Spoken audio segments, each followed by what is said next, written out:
Good day, everyone, and welcome to another edition of the Coach's Desk. And I am really happy to be here again doing another video for you, Coach's Desk family. Thanks again for the tremendous support. Big up to all the new subscribers and the oldies. Big up yourself as well. All the persons who have been on the live, watching the videos, sharing the videos, liking the videos. Big thank you. For the persons who have been watching time and time again and you have not subscribed, I'm inviting you to subscribe and hit the notification bell so when we drop these videos, you will be aware of it by a notification. Alright, so people, while on a live last night, the topic of which striker is better, Kemar, Roofe or Ivan Toney. So we just want to look at it in short, just to break it down, and then you, the people, will decide who is the better forward or striker. Incidentally, people, Kemar Roofe is a more versatile individual than Ivan Toney.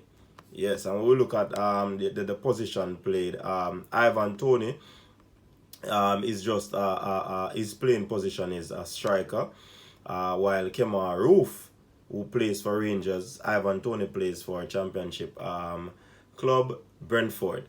So Kemar Roofe, he can play left wing, so he's versatile that way. He can play the striker position. He can also play attacking midfield and the right wing. So Kemar Roofe is more versatile when it comes on to position in comparison with a Kemar Roofe, people.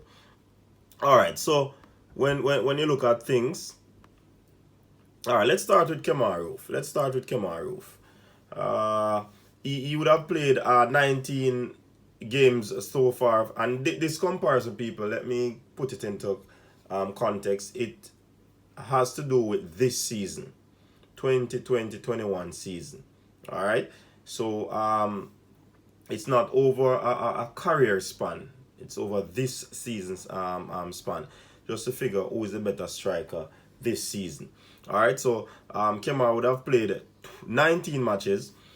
He started 13 times out of those 19 games, and would have played 61 minutes per game. Alright, he would have been in the team of the week, because you know they do these stuff, people, where they select team of the week, which player would have made that team of the week, and he made it 2 times. Alright, let's flip over to Brentford superstar Ivan Toney. Yes, I told you that he's a striker. He has played 37 games. Wow, a whopping 37 games.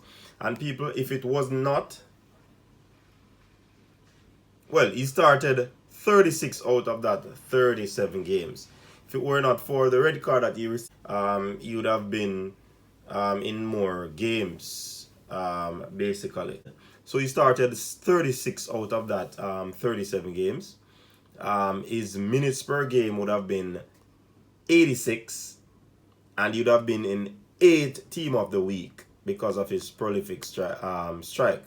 So in terms of games played, he would have been ahead of a Roofe. Minutes played, he's also ahead of him. Team of the week, he's also leading in that department. But again, when you look at it, Kemar Roofe would have been playing at various positions. So take that into consideration when you make that comparison, people. Alright, so attacking end of the field, because there are both attackers. Kemar would have scored 10 goals. Scoring frequency, that would have been 115 minutes per goal. Goals per game, 0.5. Shots per game, 1.6. Big chances missed, 6.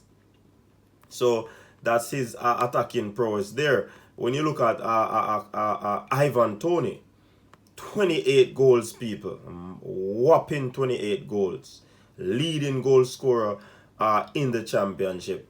Scoring frequency, 105 14 minutes per game, so he's ahead on that as well. Goals per game 0.8, almost a goal per game. So he's ahead of Roofe where that is concerned. Shots per game 2.5, and Roofe would have had 1.6.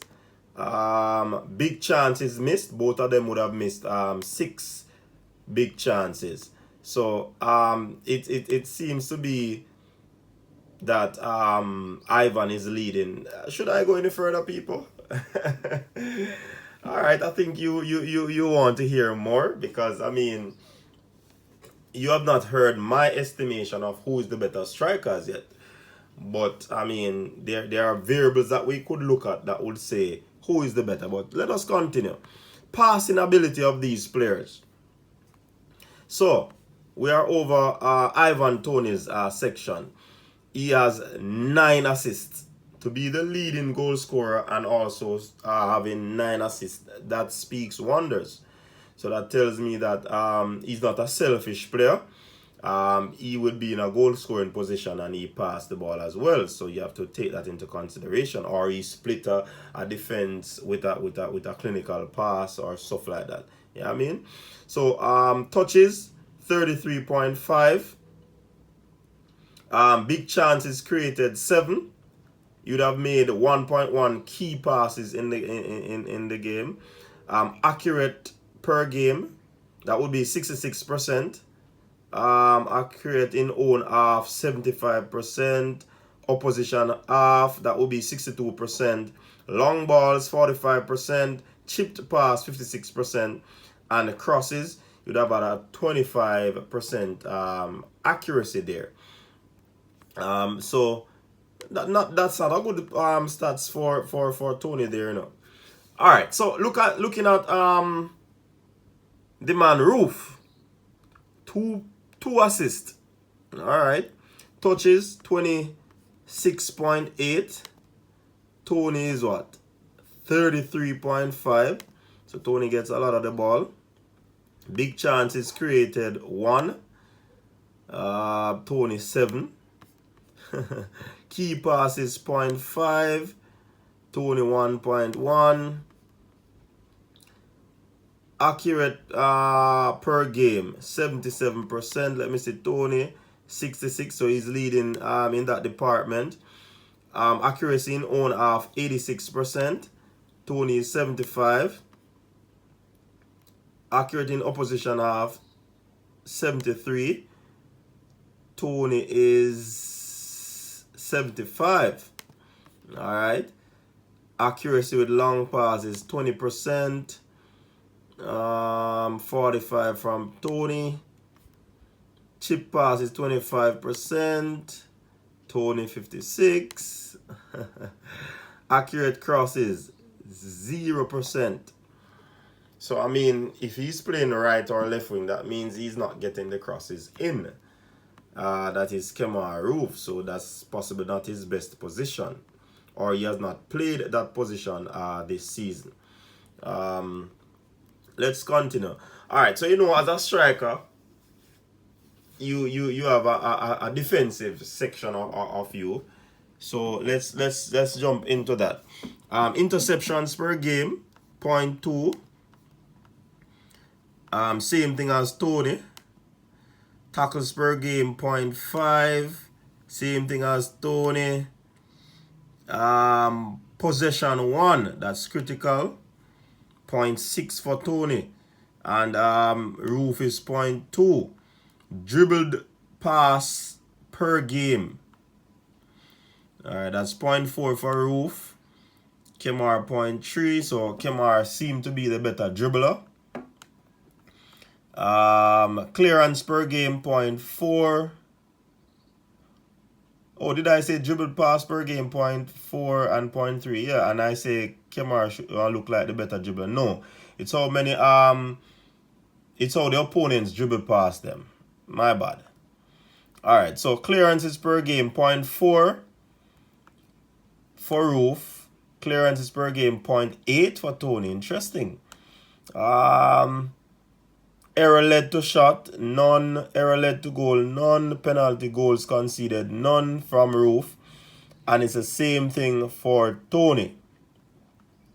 So I mean, people, by this information, what are your views on who is the better striker? No, I know some persons don't use stats, you know. A lot of persons don't use stats to decide who is better. Some use the impact in a game. Some use stats and all of that. But I think the combination of both is critical, because how are you gonna grade a player? You have to know what you would have done over a long period, or the body of work that you would have done. So then there and then you'd have to look at stats. You understand?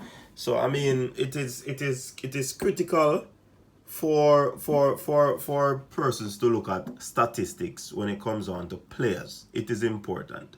All right. Know that many persons don't view it that way, but I mean, both elements are important. For me, impacting a game is good, but if you're not impacting the game in terms of money in the game and all of that, but you as a forward, every time a ball is sent to you, you score, then that is also impact, because as a goal scorer, you're very impressive. So when you look at it, that also helps the records will speak for itself where that is concerned. So yeah, people. All right, so let us look at some other stats on the player. So when you look at successful dribbles from a Roofe, that's a 48%. For Toney, that's 42. And I did say initially, when I made an error about the dribbled pass per game, that Roofe is the better dribbler. Of course, certainly he is, based on this successful dribble information. Now, total duels won, 39%. That's for Roofe. Toney, 49%. Okay. Ground duels won, 43 for Roofe and 49 for Toney. Aerial duels won, that's 48% for Toney and 31% for Roofe. Possession lost, 7.6 times by Roofe and 10.6 Toney. Fouls committed, 2.2 Toney, 0.9 Roofe. Was fouled 0.9 times Roofe, and Toney 2.5, sorry. Toney would have been offside 0.6, Roofe 0.5. In terms of discipline in the game, Roofe would only have a one yellow card. None leads to red, and his record is clean where red card is concerned. Toney would have had five yellow cards. One led to a red card. So all in all, Roofe is the more disciplined player. Alright? Yeah, man. So people, what are your views on this bit of information when it comes on to Ivan Toney and Kemar Roofe? Who is the better player? Alright, people, who is the better player? Let's look at this.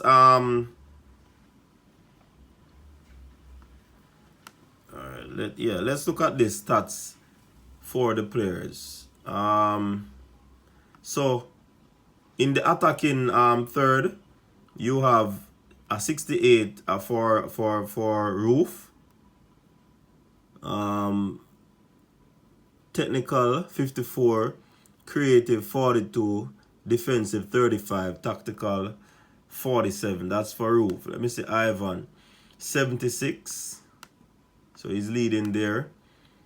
Technical 58, he's leading there. Tactical 59, he's leading there. Defensive 36, he's leading there as well. Creative 51, he's leading there as well. So people, from all indications and all these information thrown out to you by the coach's desk, to decipher who is the better player. What say you people? Tell me, man. Comment below in the comment section. And tell me, who is the better player? Who would you want to be playing at the striker role? Can we use both of them? Or would you start a Toney up front with Antonio, or a Toney with Antonio, or a Toney with Roofe? Yes. So people, thanks again for tuning into the coach's desk. I really appreciate it. Yes. You decide. Oh, I did not tell you who I believe is the better striker. Of course, certainly, I would give it to the hitman, the most sorted after, the most wanted, Ivan Toney, people. Yeah, man, I would give it to Ivan Toney based on off the statistics. And I think he's also an impact player as well, because his presence is felt when he's on the field playing with Brentford. So I mean, yeah, it's not by far. That's how we decide what far is in terms of how the disparity is. It's not a wide disparity. But I mean, yeah, Ivan is the better player in my estimation. Thanks again, people. I'm awaiting the comments in the comment section. Big up yourself. Enjoy your weekend. Stay safe. Coach's desk out.